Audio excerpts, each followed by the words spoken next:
The South African opposition Action South Africa party leader Herman Mashaba has urged the neighboring country's government to impose economic sanctions on Zimbabwean government and the ZANU-PF officials and freeze their assets, saying this would force them to expedite political and economic reforms. Mashaba made the call at a press conference that was held yesterday. His call is a first of its kind from any African political leader in the region and comes barely a week after the British Parliament suggested more should be asked of regional leaders in pressuring the President Emmerson Mnangagwa's regime to reform. Mashaba, a former City of Johannesburg mayor, blamed the South African government for nurturing ZANU-PF's faults and proposed a harsh approach to dealing with the ruling party. We have a crisis taking place across our border, said Mashaba.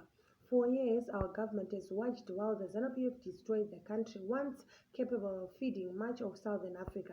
This crisis impacts our country deeply, and it is now time for a new approach. It is time for hard diplomacy. We must adopt the strongest and harshest policies against the oppressive government and not punish the people of Zimbabwe, he said. This should start by freezing assets of ZANU-PF leaders which are in South Africa and banning them from entering our country until there is real reform in that beloved country, he added.